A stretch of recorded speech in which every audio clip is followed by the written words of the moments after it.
Hi, and welcome to Week 11, Mini Lecture 1 for Thermodynamics for Educators.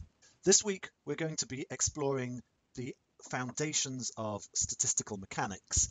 We're not going to have time to explore the full range and depth of statistical mechanics this week, but I want to make sure that you get a flavor of how one can take a microscopic model of a system and using just a couple of very powerful quantities and a bit of math, derive thermodynamic predictions from that microscopic model. Central to the way we go from these microscopic models to thermodynamic systems is the notion of a statistical ensemble. And I want to spend this lecture going over some of the notation, firstly using a system that we are all very familiar with, and then just briefly mentioning the essential formulas that are used to derive the thermodynamics of real physical systems. So we're going to start off just by looking at an ordinary die, and we're going to consider it in its most basic form. It has 6 faces with the numbers 1 to 6 written on it. It has, therefore, 6 microstates. So n, the number of microstates, will set equal to 6. Now, I should mention that the microstate for this system is the particular face that is pointing up at any particular time. One has to take a little care. It doesn't correspond to the number painted on that face. We'll see later that we can repaint different numbers on the faces, but the actual faces themselves are the same. So those are the fundamental states, the microstates, which face is pointing up. We label those microstates using the label I, which runs from 1 to 6. And we can label them in any order. They just happen here to follow the numbers that are presented on each face, but we could call the face with 6 printed on it microstate 1 if we liked, and the face with 5 printed on it microstate number 2, and so on. It's completely arbitrary and it's up to us. I could just as well go ahead and repaint the numbers on this die so they don't line up with the label we're using for the microstates. But it's this label that is going to be the more important thing to keep track of. Now, the total number of microstates is just given by the sum of the number 1 over the label I, okay, which may seem a little strange at first. What this means is that this just means I'm adding the number 1 to itself 6 times because I runs from 1 to 6. So this is just a compact way of writing 1 plus 1 plus 1 plus 1 plus 1 plus 1. Now, it may seem strange and overcomplicated to write down notation like this for something so simple. It's going to be useful to compare to more complicated expressions for more complicated systems a little later. Now, the probability that you will find the system in a microstate is a constant. Okay, we saw earlier in the semester that the fundamental postulate of statistical mechanics is that all microstates are equally likely, and for a die that isn't weighted, that's certainly true. So the probability is the same for each microstate. So the probability is a constant, and we know from the requirement that if we add up the probabilities of every single microstate, we have to get the number 1. That tells us that this constant is equal to 1 divided by the number of microstates, in this case 1 over 6.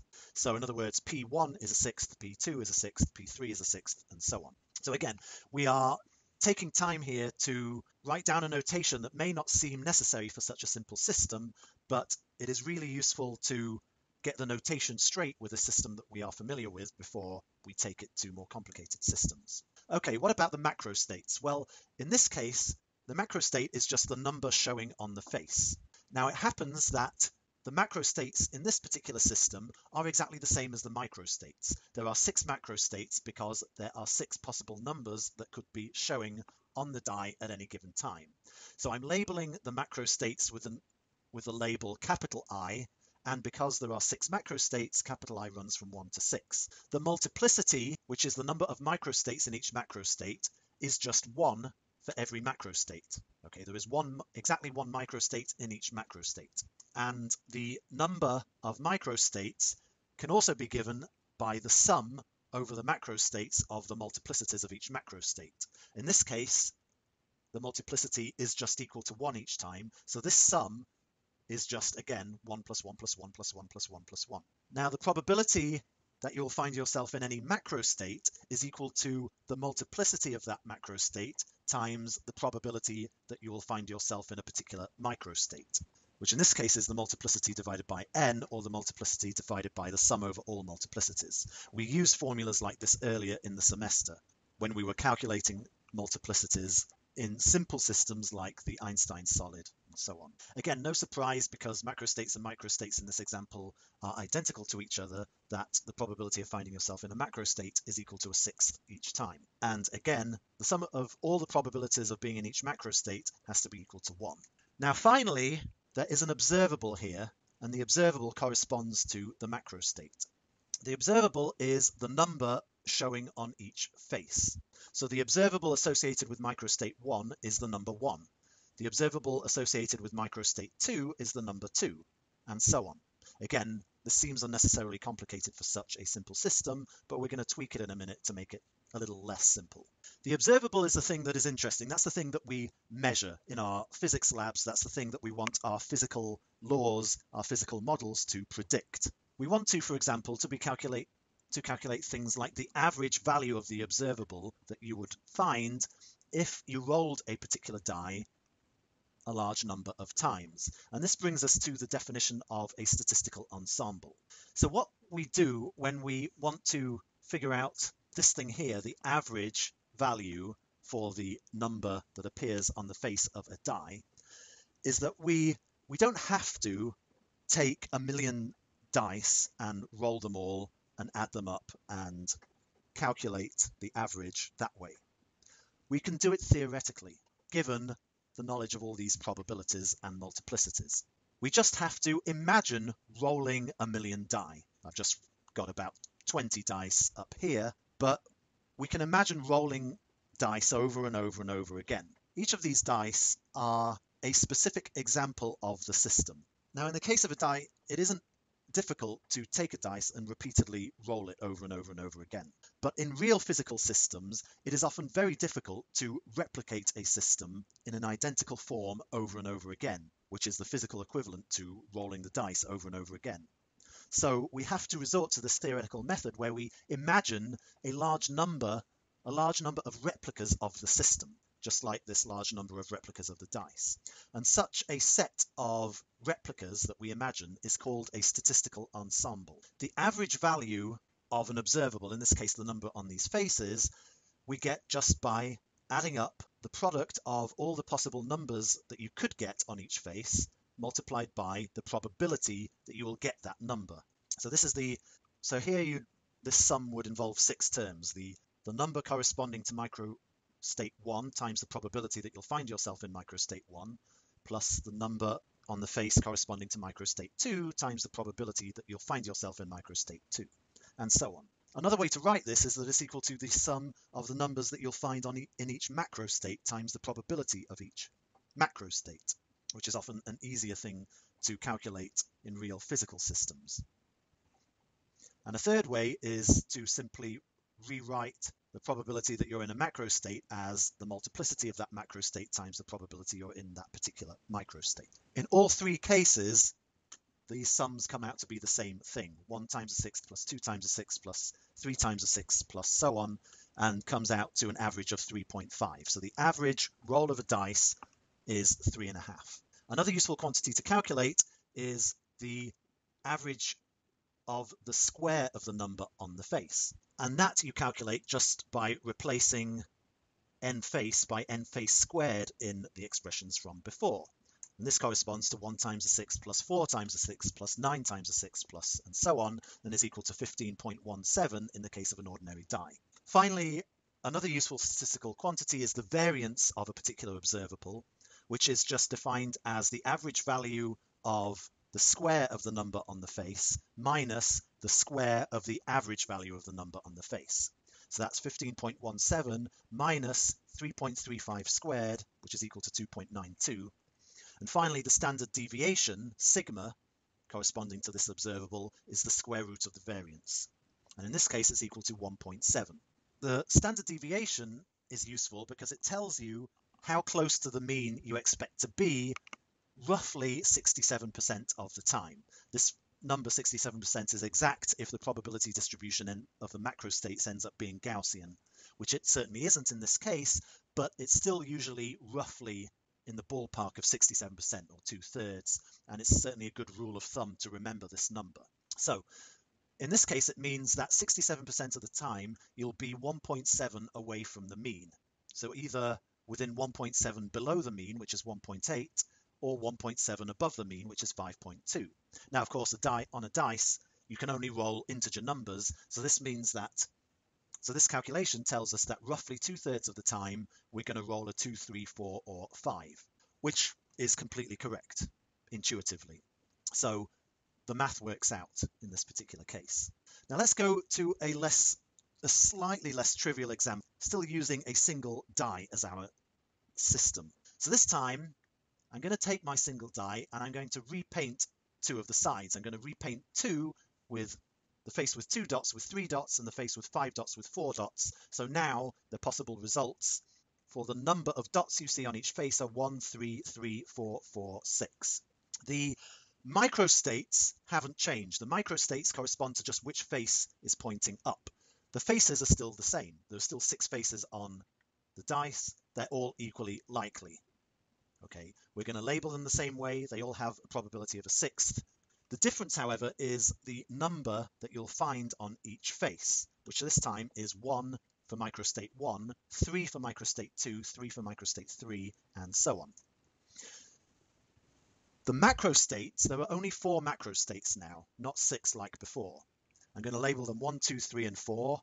Macrostate 1 corresponds to having the number 1 on the face. Macrostate 2 corresponds to having the number 3 on the face, and so on. The multiplicities of these macrostates are 1, 2, 2, and 1. There are 2 ways. There are 2 microstates that have the number 3 on and 2 microstates that have the number 4 on.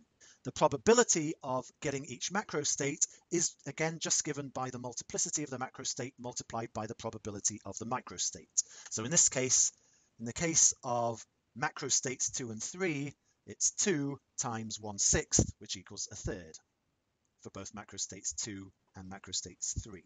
And it's much easier, rather than referring to the number on each microstate, to refer to the number on each macrostate, since there are only 4 of them: 1, 3, 4, and 6.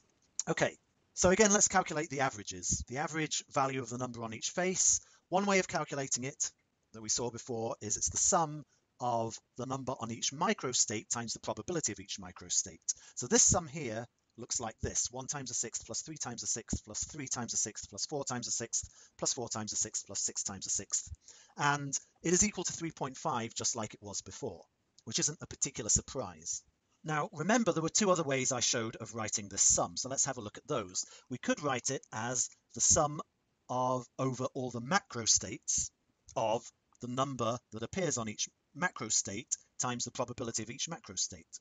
So that sum looks like this: 1 times a 6th plus 3 times a 3rd plus 4 times a 3rd plus 6 times a 6th, right? Which is obviously just equal to the sum above, equal to 3.5. I just want to show you that these 2 expressions match, just so you can intuitively see we're saying the same thing here. And finally, the probability of each macrostate is equal to the multiplicity times the probability of each microstate. So I could insert that into this sum here, and this bottom sum is equal to 1 times a 6th, because this extra 1 is the multiplicity here, plus 3 times 2 times a 6th. 2 is the multiplicity of this macrostate, and the 6th is the probability of the microstate, plus so on. And of course, this ends up being equal to the 2 sums above it. So this is just, so here I just want to show you that these pieces of notation are the same as each other. We can do exactly the same with the average square of the number on each face. Here are the 3 different sums, and you get that that's equal to 14.5. The variance this time is slightly smaller, 2.25, and the standard deviation is 1.5. So still 60% of the time you're rolling a number between 2 and 5. Of course, 2 and 5 are no longer an option in this case. So it says that roughly 2/3 of the time you're going to roll a 3 and a 4. And indeed, intuitively, that is the case. Okay, so I've spent a long time just going over the notation because I want to show you that it's nothing to be particularly alarmed about when you'll often see a lot of these sums and expressions with sums in them over probabilities of microstates or macrostates is quite easy to go backwards and forwards between them. Now, let's now move over to real physical systems. Now, the system of a single die is an example of using what is known as the microcanonical ensemble. That is just a fancy way of saying I take my system, I assume it is completely isolated, and then I imagine replicating it millions of times and asking if I took the average, what would be the average value of some observable associated with the system. The probability of that I would pick out one of those million identical copies of your isolated system and find it in a particular microstate is equal to 1 divided by the number of possible microstates, as we saw in the case of the die. So it's a constant. In the microcanonical ensemble, each microstate has the same probability. So how does this apply to physical systems? Well, in physical systems, they're not die, they are isolated systems in the microcanonical ensemble, which means that their total energy is constant and the total number of particles is constant. So they do not exchange energy via heat with their surroundings, and they do not exchange particles with their surroundings. They're completely cut off from their environment.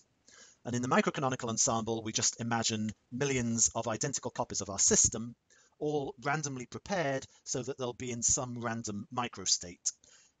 And the probability that we pick out any one of those systems and find it in a particular microstate I is again constant and just equal to 1 over the number of microstates. Okay, it is typical to label each microstate with the energy of that microstate, E sub I. So E1 is the energy of microstate 1, E2 is the energy of microstate 2, and so on. Again, N is just what you get when you sum up the number 1 over every single microstate, and the probability of finding the system in any macrostate is just equal to the multiplicity of that macrostate times the probability of the corresponding microstate.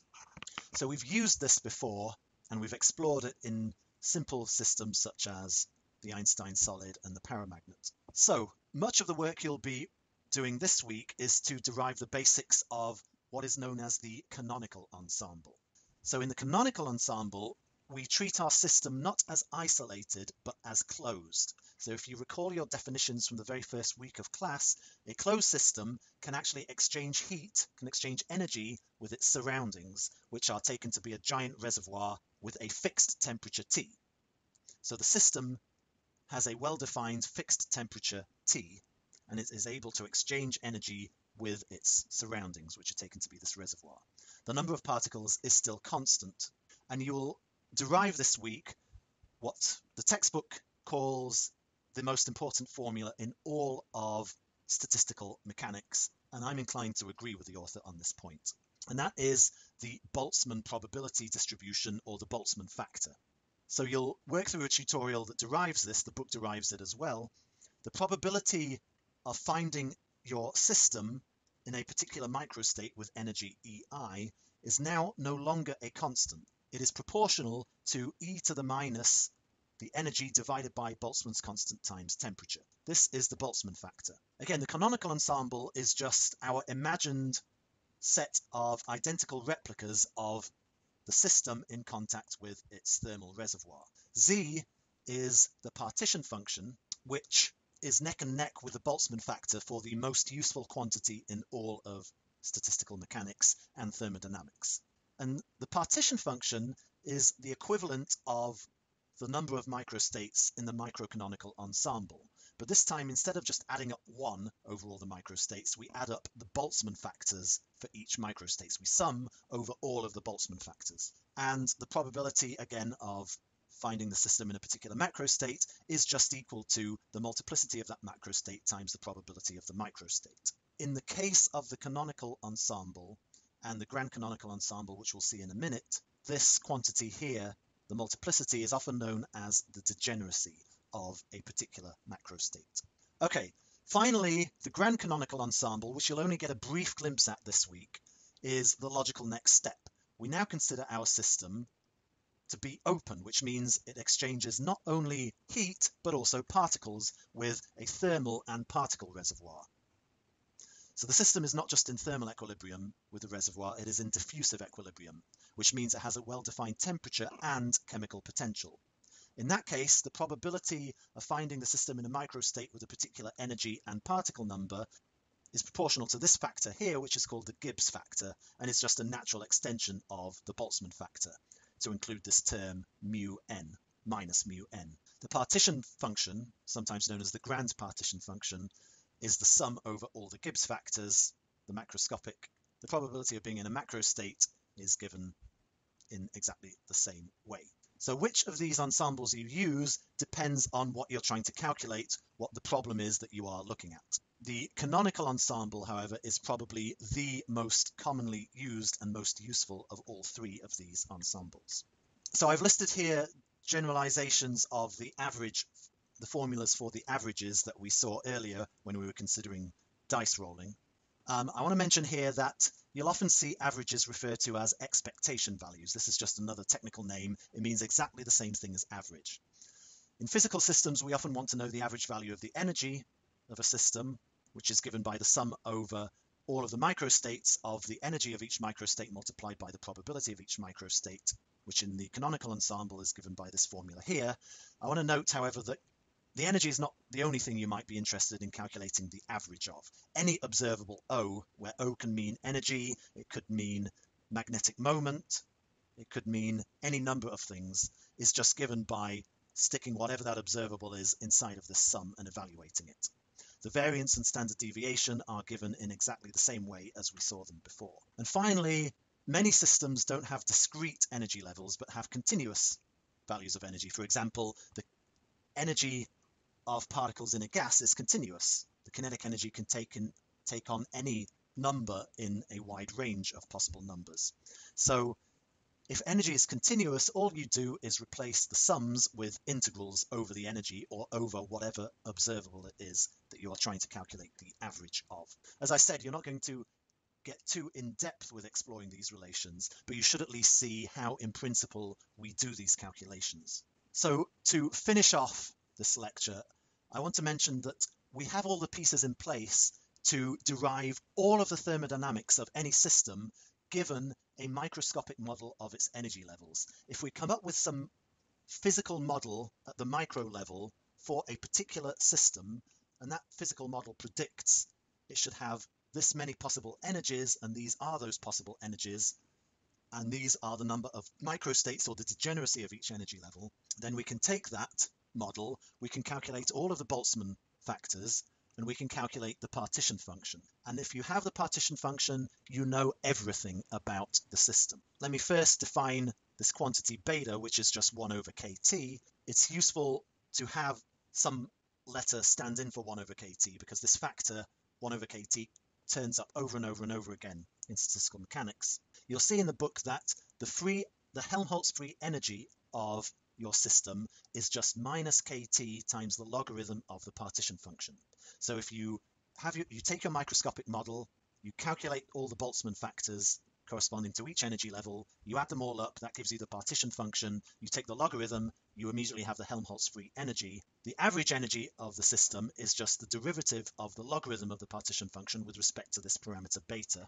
So you can take that derivative, you immediately have the average energy of the system. And we've seen from the definitions of the thermodynamic potentials that we can derive the entropy, for example, from the free energy just by taking its derivative with respect to temperature at constant volume and particle number. Pressure is given by a similar formula, chemical potential is given by another similar formula, and so on. So to recap, come up with your microscopic model that predicts all the Boltzmann factors, add them up to get the partition function, take the logarithm of the partition function, multiply it by kt, and you get the free energy. Then the various derivatives of the free energy with respect to the different thermodynamic variables gives you entropy, gives you pressure, it'll give you chemical potential, it'll predict all of these quantities. You can then go out and measure them, compare them with the predictions. If they're correct, then give yourself a slap on the back. More often than not, they're not going to be correct. You go back to your microscopic model and you tweak some things and you repeat the process and you continually refine and improve your microscopic model. So you can use the thermodynamics of macroscopic systems to test your models, your microscopic models of matter.